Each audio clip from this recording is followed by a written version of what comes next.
Salut, salut, salut, salut, salut à vous, peuple de Dieu. Je vous salue dans le nom précieux du Seigneur Jésus-Christ. On avait vu un thème intitulé comment évangéliser. Donc, comment évangéliser. Maintenant, il faut aussi connaître aussi comment encadrer les âmes. Vous savez, ces deux choses sont liées. Ces deux choses sont liées. Celui qui évangélise doit connaître comment aussi on encadre les âmes. Voilà. Il y a aussi plusieurs façons d'encadrer les âmes. Tu peux encadrer les âmes toi-même ou bien d'une façon aussi que tu amènes quelqu'un aussi pour les encadrer. Donc, à cause de ça, peu importe que c'est à travers toi-même ou à travers quelqu'un, c'est le même combat. Voilà. Donc, nous, entre les chrétiens, souvent vous allez voir que beaucoup d'hommes de Dieu, ils se battent, ou bien beaucoup de personnes se battent pour les choses qu'il ne faut même pas. Nous, les chrétiens, c'est un seul combat. Voilà, donc c'est à cause de ça, j'avais dit que pour l'encadrement des âmes, ce n'est pas un problème là-bas. Que ce ne soit pas un problème. Voilà. Maintenant, on avait vu un thème qui est quoi? Comment évangéliser. Lorsque quelqu'un sort pour évangéliser, lorsqu'il a gagné les âmes, c'est l'encadrement. Vous allez voir que l'encadrement, c'est une chose très importante. À cause de ça, le Seigneur a dit dans Matthieu 28 que quoi? Enseignez-leur à observer. Vous allez voir que on peut prendre un exemple. Un chrétien peut sortir, gagner comme 100 âmes. Il a gagné 100 personnes. Les 100 personnes, ils ont donné leur vie à Jésus quand le chrétien a évangélisé à haute voix. Maintenant, dans les 100 personnes, si c'est que ces 100 personnes, il ne les a pas encadrées, ou bien il ne les a pas donné certains moyens, comme je dis, dans comment évangéliser, leur guider sur les messages, comme sur Jésus-Christ sauve, vous allez voir que parmi ces chrétiens, vous allez voir que 100 personnes sont gagnées. À la fin, vous allez voir avec l'influence du monde, les faux enseignements, des faux prophètes, ça peut faire que parmi ces 100 personnes qui sont gagnées, à la fin, c'est 2 personnes seulement qui vont réussir à être rentables.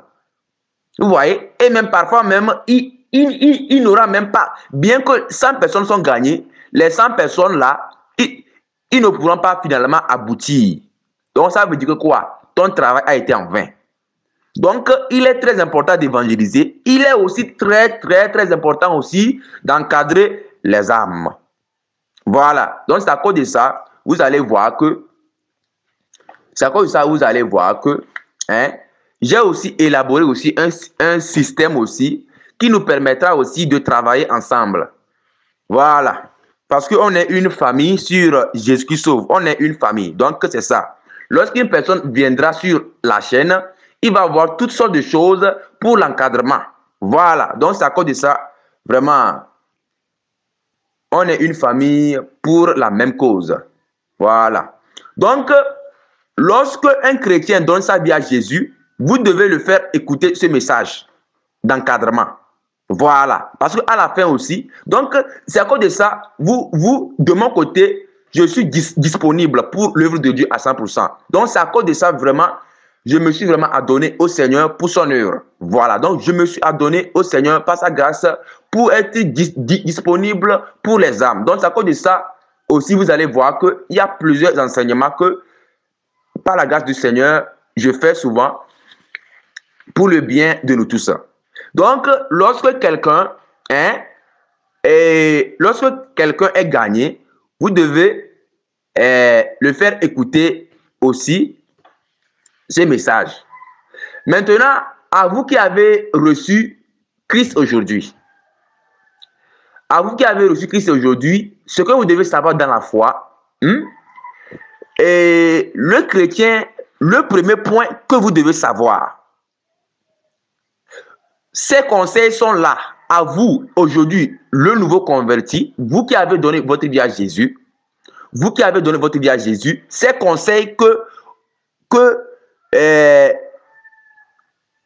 je vous donnerai, c'est très important. Ces conseils que nous vous donnerons, c'est très important pour votre marche chrétienne. Maintenant, le premier conseil, pour marcher dans la foi en Jésus-Christ, vous devez aimer Donc, le premier conseil, vous devez aimer la vérité totale, même si c'est difficile pour la chair, pour être sauvé. Donc, vous qui avez donné votre vie à Jésus, vous devez aimer la vérité totale, c'est-à-dire qu'à 100%, sans modification, sans dilution, pour être sauvé. Voilà. Parce que vous allez voir que beaucoup de personnes, lorsqu'ils donnent leur vie à Jésus, ils n'arrivent pas. Ça dit que, arrivé un temps, ils commencent par critiquer la vérité. D'autres disent que si c'est que Dieu veut regarder ça, personne ne peut pas se sauver. Parce que la sainteté, arrivé à un certain point, vous allez voir que la sainteté, c'est de l'intérieur avec l'extérieur. Vous allez comprendre ça par d'autres messages. D'autres disent que Dieu regarde l'intérieur seulement. Or, ce qui est à l'extérieur, c'est ce qui vient de l'intérieur. Voilà. Si aussi l'extérieur aussi est bon, l'intérieur n'est pas bon, ça fait la même chose. Donc, les deux niveaux doivent être alignés. Notre cœur doit être pur, notre apparence doit être selon la pureté aussi, qui est la sainteté. Donc, si aujourd'hui vous avez donné votre vie à Jésus, vous devez aimer la vérité totale, même si elle est difficile. La Bible dit que notre chemin, elle est étroite. Donc, dans le monde, on est né, on est habitué à vivre comme on veut. On pêche comme on veut, on fait ce qu'on veut. Mais en Christ, ce n'est pas ça. En Christ, on doit marcher selon la vérité de la parole. Donc, comme dans le monde, on était habitué à pécher comme on veut, en Christ maintenant, ça semble difficile. Voilà, mais c'est normal parce que Dieu nous a prévenu que quoi? Le chemin est étroit. Parce que dans le monde, on fait ce qu'on veut. Voilà. Or, ce qu'on veut là, d'autres, ils ont trouvé la mort physique prématurée. Combien de personnes sont mortes dans le braquage? Quand Dieu nous dit de ne pas voler là, c'est pour notre bien. Beaucoup de personnes sont mortes précoces dans le vol. Beaucoup de personnes sont mortes comme ça, dans les péchés. Combien de personnes sont mortes dans l'immoralité? Combien de personnes sont mortes dans l'avortement? Les jeunes filles, combien de personnes sont mortes? L'avortement qui est un péché, d'autres ont essayé, ils sont morts dedans. Combien de personnes? Vous allez voir que toute la parole de Dieu, tout ce que Dieu a mis pour nous, c'est pour notre bien.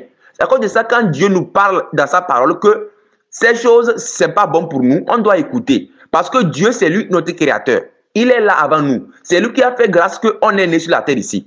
Et c'est lui qui sait comment la terre fonctionne. Et il a tracé un chemin qui est quoi? Sa parole. Voilà. Beaucoup de personnes vont dire que vraiment, le chemin de Dieu, je ne me sens pas à l'aise. Non, prends courage. Vous allez voir que quand vous voyez bien, Dieu, c'est pour notre bien que Dieu a mis ses lois, ses commandements. Vous allez voir que si c'est qu'on prend un village, tout le monde fait ce qu'il veut.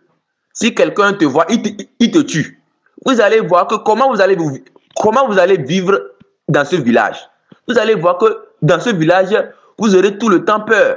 Mais si c'est qu'il y a une loi qui dit que celui qui tue son prochain, il aura des sanctions. Vous allez voir que même si les criminels sont là, ils vont un peu être récidifs parce qu'il y a les sanctions. À cause de ça, Dieu n'a pas permis que nous les hommes, on puisse vivre comme on veut. Voilà. On ne peut pas vivre comme on veut. Parce que vivre comme on veut, on va vraiment faire du dégât dans ce monde. Et vous allez voir que déjà même, on fait ce qu'on veut dans le monde, il y a les dégâts qui sont là. À cause de ça, nous les chrétiens, ce n'est pas ainsi qu'on doit vivre. On doit vivre selon Dieu. Parce que Dieu est amour, Dieu n'aime pas le péché, Dieu n'aime pas le mal. Et tout ce que Dieu nous dit de faire, c'est pour notre bien.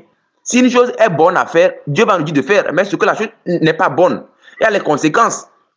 Voilà. Par exemple, si Dieu dit de ne pas fumer la cigarette, ceux qui fument la cigarette, ils ont ce qu'on appelle le calcinement des poumons. Les poumons sont calcinés. Et d'autres fumeurs même sont morts précocement. Et d'autres fumeurs encore disent que quoi? Non, ils ne savent pas fumer. Parce qu'en fumant, il faut faire ça, non. Fumer, ce n'est pas bien. Spirituellement, c'est un péché devant Dieu. Physiquement aussi, ça nuit le corps. Donc, c'est à cause de ça, aujourd'hui, si on prend la cigarette, les fumeurs, lorsqu'on dit de ne pas fumer, c'est pour votre bien. Donc, abandonnez ça, donnez votre vie à Jésus. Sans oublier, si c'est aussi ce qu'aujourd'hui on dit que l'alcool n'est pas bon. Combien de personnes sont mortes à cause de l'alcool? Oui, beaucoup de personnes prennent la parole de Dieu pour dire que l'alcool, c'est comme ça, le vin, le Seigneur a vu le vin, etc., etc. Non, mais la volonté de Dieu, c'est que le chrétien doit s'en préserver de l'alcool. À cause de ça, Paul a parlé, le Seigneur a parlé à travers Paul, que ne vous enivrez pas du vin. Combien de personnes sont mortes à cause de l'alcool, accidentellement? Ils ont fait la folie. Et combien de personnes sont mortes dans l'adultère? Oui. Combien de personnes sont mortes dans la fornication? Combien de personnes sont mortes dans les péchés? Combien de personnes sont mortes dans ce monde en signant les pactes, en faisant plein de choses? Donc, la vie de péché, ce sont des conséquences terribles.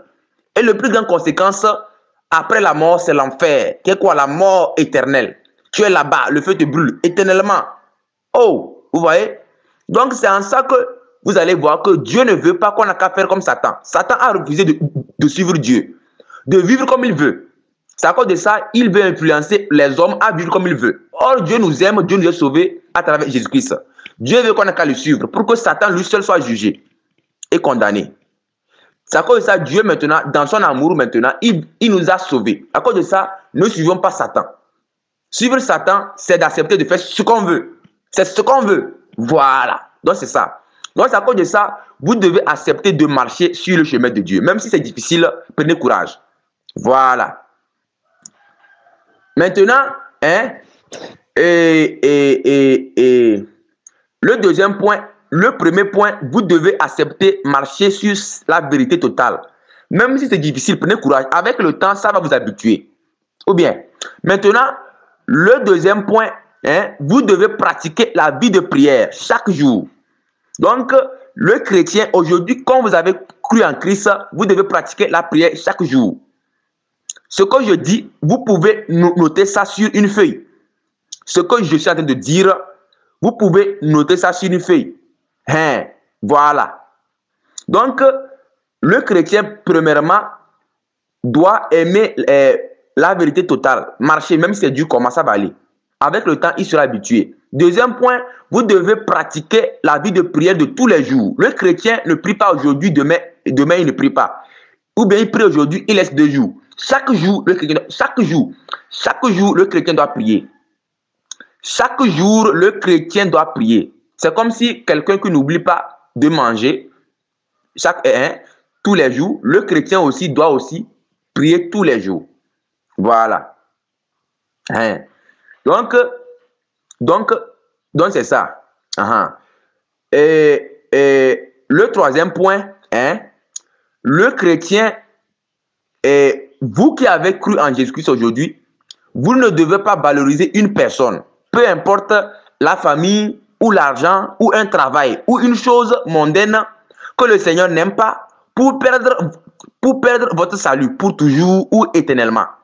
Donc aujourd'hui, comme vous avez cru en Christ, vous ne devez pas valoriser les gens.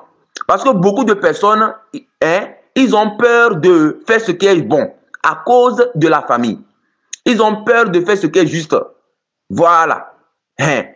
Vous voyez que il y a certains enseignements que j'ai donnés là-bas. Après tout, je vais donner certains enseignements que j'ai faits dans chaque point pour vous aider. Voilà, donc le chrétien ne doit pas valoriser l'argent. Parce que beaucoup de personnes, parce que le monde est pressé. Le monde est pressé à s'enrichir. Voilà. Mais avec Dieu, ce n'est pas ça. Satan, beaucoup de personnes disent que Satan est rapide. Mais la mort est une chose terrible. Tout ce que Dieu fait est bon. Voilà. À cause de ça, la Bible dit que vaut mieux peu avec la justice que beaucoup avec l'injustice. À cause de ça, le chrétien ne doit pas valoriser une personne. Même si peu importe c'est sa famille, l'argent, le travail, une chose mondaine que le Seigneur n'aime pas pour perdre son salut pour toujours et éternellement.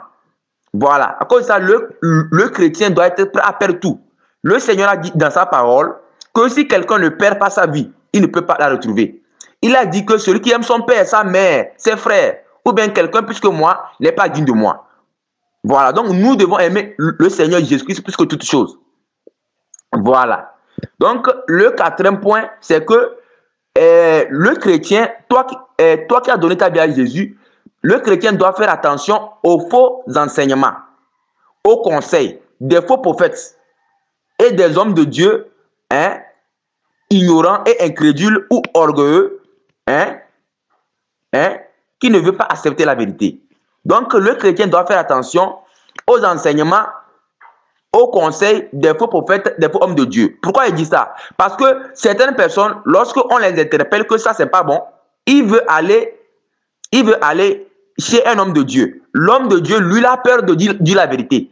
Il lui dit non, non, non, ça là, non, il n'y a pas de problème. Dieu comprend ça, Dieu comprend ça. Donc, l'homme de Dieu, donc ça veut dire que la personne, il a mis sa confiance dans l'homme de Dieu qui lui ment. Or, aujourd'hui, tous les hommes de Dieu, s'ils ne disent pas la vérité, vous ne devez pas croire. Vous devez écouter seulement celui qui dit la vérité. Voilà. Hein. Ceux qui disent seulement la vérité. Voilà. Voilà. Hein. Aujourd'hui, hein, ce qui sauve une personne, c'est Jésus-Christ et sa parole. Donc, si un homme de Dieu vient pour parler, il parle au nom de Jésus-Christ avec sa parole. Il ne vient pas pour parler, pour essayer d'arranger la vérité, pour modifier, pour caresser la vérité. Oui, il y a certaines personnes qui caressent la vérité. Hein? Il y a d'autres personnes encore, comme j'ai parlé, des faux prophètes, ils vont dire que ça, ce n'est pas un péché. Dieu ne regarde pas le corps, tout est accompli. Donc, ils vont amener le chrétien à pécher, que tout est accompli, donc on n'a pas besoin de faire l'effort, on n'a pas besoin de travailler. Or, la Bible parle que lorsqu'on a cru en Christ, dans Philippiens, travaillez à votre salut. Philippiens chapitre 2 dit que quoi? Quand tu crois en Christ, ce n'est pas fini. Les mauvais comportements que tu avais avant. Parce que lorsque quelqu'un donne sa vie à Jésus, aujourd'hui, aujourd'hui, le problème qui a séparé l'homme et Dieu, c'est le péché. Donc, si l'homme veut suivre Dieu, il doit enlever le péché, il doit éviter le péché dans sa vie. À cause de ça, quand l'homme donne sa vie à Jésus, matin, midi, soir, c'est le péché seulement qu'il doit voir. Le péché, comment faire pour enlever le péché dans ma vie? Il doit faire tout possible pour éviter, abandonner tes péchés. Oui. Mais les hommes de Dieu, ils vont te dire que quoi? Quand tu donnes ta vie à Jésus, tu peux pécher comme tu veux. Or, la Bible dit que si quelqu'un est en Christ, il est une nouvelle créature. Avant, si on te connaissait comme voleur dans le monde, tu ne dois plus le voler. Vous voyez? Donc, c'est à cause de ça, vous devez faire attention. D'autres hommes de Dieu, qui essaient de caresser la vérité, qui caressent la vérité, ou bien les faux prophètes, ils vont vous prêcher demi-vérité. Ils vont dire que il faut toujours prier. Vous allez dire Amen. Il faut éviter le vol. Amen. Il ne faut pas commettre la fornication. Amen. Il ne faut pas commettre l'adultère. Amen. Mais ils vont dire que Dieu ne regarde pas l'apparence, c'est le cœur seulement. Vous pouvez vous habiller comme vous voulez. Vous pouvez vous habiller comme vous voulez. À la façon mondaine. Donc, ces hommes de Dieu vont dire que vous pouvez vous habiller comme vous voulez. Or, la Bible parle dans 1 Timothée chapitre 2. 1 Timothée chapitre 2, le verset 9, que je veux que les femmes vêtues d'une manière décente, avec pudeur et modestie, ne se parent ni de tresse ni d'or. Donc, ils vont encourager les femmes de... Or, la Bible dit qu'une femme chrétienne doit avoir l'apparence qui est bonne. Ce n'est pas bon de porter les mini-jupes, les habits transparents, les habits décolletés, pour montrer, pour exhiber son corps dehors. Une chrétienne doit cacher tout son corps. Bien, bien, bien. Un chrétien aussi, c'est la même chose aussi. Donc, la vie en Christ, Dieu s'intéresse à chaque partie de notre être. Voilà. Aujourd'hui, beaucoup de personnes disent que quoi? Si Dieu veut regarder dans chaque partie de notre vie, personne ne peut pas sauver. Non, ce n'est pas ça. Dieu nous aidera. Vous savez, Dieu nous aime. Dieu nous aime tellement que Dieu s'intéresse à chaque détail de nos vies. Dieu nous aime tellement que Dieu s'intéresse à chaque détail de nos vies. C'est à cause de ça, la Bible dit que donne ta vie à Jésus. On n'a pas dit donne ton doigt à Jésus. On n'a pas dit que donne ton pied à Jésus. On a dit donne toute ta vie. Donc Dieu regarde chaque détail de nos vies. Dieu regarde chaque détail de nos vies. À cause de ça, Dieu ne veut pas qu'on s'attache au monde avec ses plaisirs et ses choses. Vous voyez? Donc c'est ça. Donc c'est ça. Donc c'est ça. Donc le quatrième niveau, le chrétien doit faire attention aux faux enseignements. Voilà. Voilà, c'est ça. Maintenant,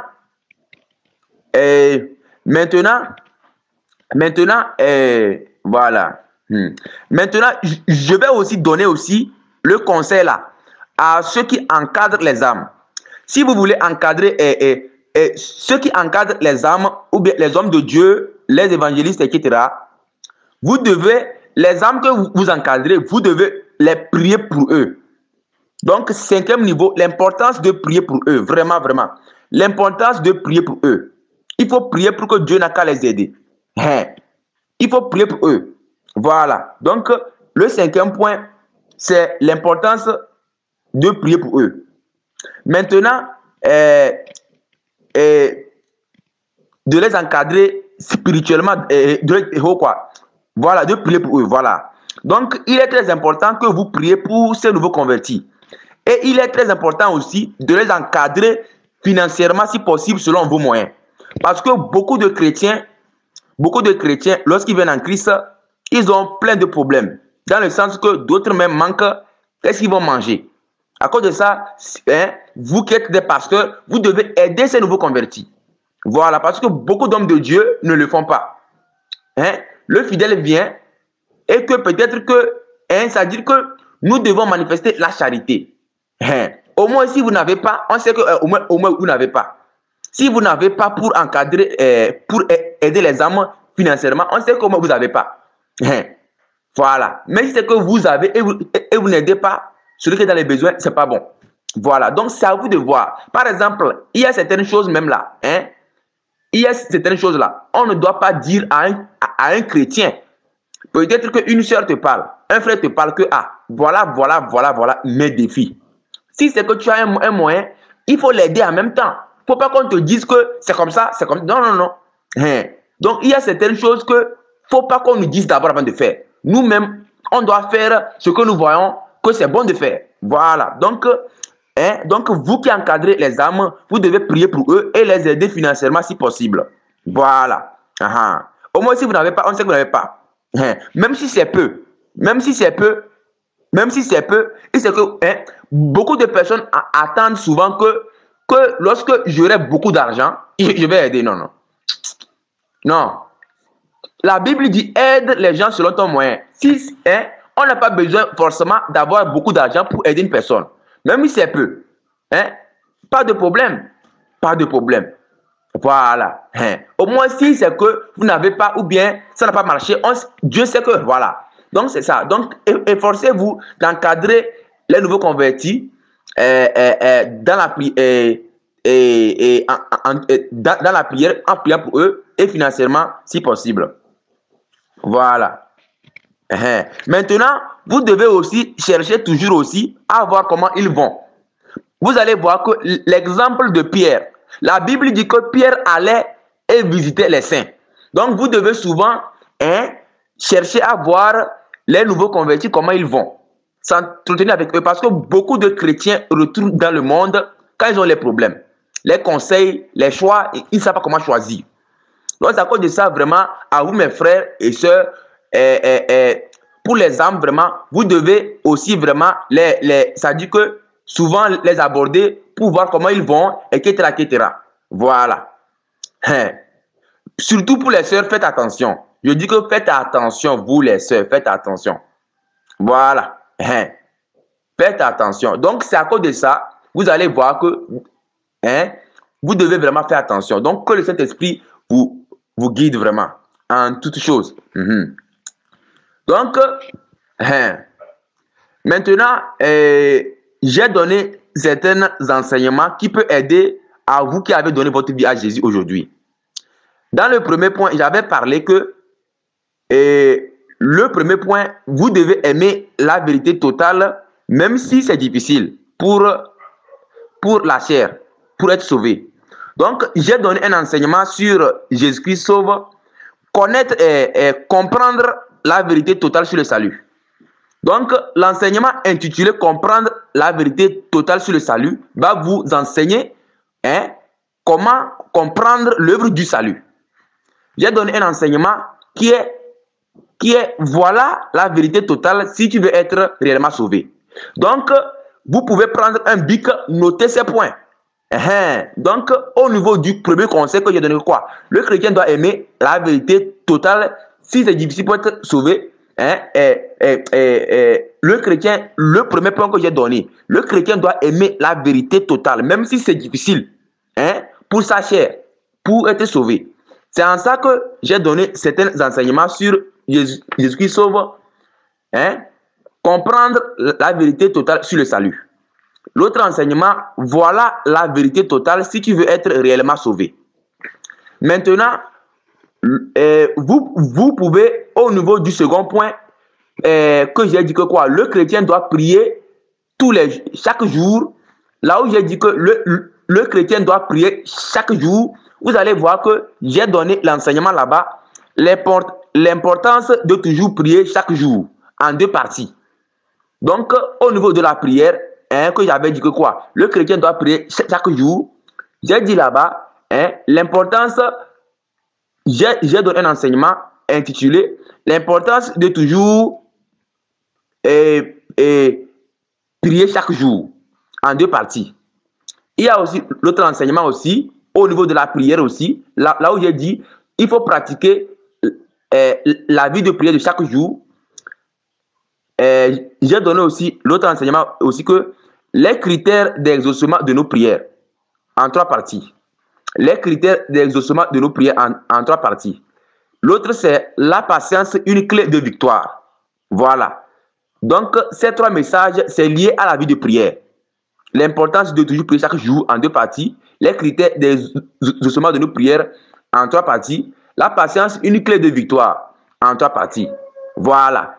Maintenant, le troisième conseil que j'ai dit que le chrétien ne doit pas valoriser une personne, peu importe la famille ou l'argent ou un travail ou une chose mondaine que le Seigneur n'aime pas pour perdre son salut pour toujours ou éternellement. Là-bas, vous allez voir que j'ai donné certains enseignements. Qui est quoi? Les enseignements sont que vous allez voir le numéro ces enseignements sont voilà, il y a un enseignement qui est intitulé à ce niveau, voilà les aspects que le malin profite sur les chrétiens. Donc j'ai donné un enseignement intitulé voilà les aspects que le malin profite sur les chrétiens. Donc l'enseignement intitulé voilà les aspects que le malin profite sur les chrétiens en deux blocs. Vous allez voir aussi cet enseignement aussi qui va vous aider à comprendre là où j'ai dit, vous ne vous devez pas valoriser n'importe quoi les personnes et pour abandonner Christ. J'ai donné l'autre enseignement aussi sur ce point. Les causes à éviter pour ne pas perdre son salut en trois parties. C'est à cause de ça, il dit que quoi? C'est à noter avec le bic si possible. Donc, les causes à éviter pour ne pas perdre son salut. Dans le premier, plus haut, j'avais dit que quoi? Voilà les aspects que le malin profite sur les chrétiens. Deuxième, j'ai dit que les causes à éviter pour ne pas perdre son salut. Donc, il s'agit de notre troisième point. Ne pas valoriser une personne, etc. Et j'ai donné aussi un enseignement. Pourquoi l'homme est maltraité quand il veut aller au ciel ou au paradis. Voilà. Maintenant, au niveau maintenant de la quatrième partie, là où j'ai dit que quoi? Il faut faire attention aux enseignements, aux conseils des faux prophètes, des faux hommes de Dieu, ignorants ou incrédules ou orgueilleux, qui veut arranger la vérité. J'ai donné un enseignement là-bas intitulé les pièges des temps de la fin à éviter. Donc, les pièges des temps de la fin à éviter, j'ai donné un enseignement intitulé sur Jésus-Christ sauve, les pièges des temps de la fin à éviter. Vous devez écouter ça. L'autre point de ce niveau, c'est quoi? Ne laisse pas la charité refroidir en toi. Vous voyez? Ne laisse pas la charité refroidir en toi. Maintenant, l'autre message, c'est quoi? Ce que vous devez savoir sur la loi et la grâce. Vous voyez? Donc, c'est ça. Donc, ce que vous devez savoir sur la loi et la grâce. Donc, c'est ça. Donc, c'est ça. Donc, on peut dire que, en résumé, vous avez déjà les messages. Au moins, en écoutant ces messages, ça va quand même vous aider à comprendre un peu quoi. Ça veut dire que ça va vous aider à être stable quoi. Parce que, on remercie Dieu. Parce que la Bible dit que celui qui a le don d'enseignement, la grâce d'enseignement, qu'il n'a qu'à partager ça. Il n'a qu'à mettre ça pour l'œuvre de ses frères et sœurs. Donc, à cause de ça, dans ces enseignements, vous allez connaître beaucoup de choses que le Seigneur m'a fait grâce de passer et pour savoir aussi comment aussi donner ces cas. Donc, à cause de ça, j'ai donné chaque point avec leurs commentaires et avec leurs messages. Voilà. Voilà. Maintenant, il y a d'autres messages aussi qui sont là aussi que j'ai fait avec d'autres messages des frères et des sœurs, des témoignages sur la foi chrétienne. Donc, à cause de ça, souvent on dit que Jésus-Christ sauve, c'est la famille qui est là-bas. Voilà. Donc, il y a tout ce que vous voulez. Il y a plein des témoignages, tout pour votre foi. Voilà. Donc, c'est ça. Donc, vous devez, donc, en généralement, lorsque vous gagnez une âme, vous devez le partager, ce message d'encadrement. Donc, quand quelqu'un gagne une âme, il peut l'envoyer ce message que j'ai fait pour qu'il n'a qu'à voir. Là, maintenant, il va le conduire maintenant dans notre famille qui est Jésus-Christ sauve. Là, comme ça, ensemble, on sera là-bas et il va s'édifier par les messages, par nos messages. Donc, c'est ça. Donc, mon numéro, c'est plus 228 70 34 99 24. Voilà. Donc, vous qui avez écouté ce message, donc, et que vous voulez me contacter, voilà mon numéro. Je suis là. Même si vous me contactez et que, vous ne me voyez pas en ligne, écrivez le message déposé ou bien faites l'audio déposé. Lorsque je vais me connecter, je vous répondrai dans l'immédiat. Donc, c'est ça. Je vous remercie beaucoup, mes frères et mes sœurs. Prenez courage et continuons l'œuvre du Seigneur. Parce que le Seigneur vraiment sera vraiment très content. Parce que lorsque les enfants font la joie de leur père, le papa est content. Donc, faisons la joie de notre Seigneur. Merci beaucoup.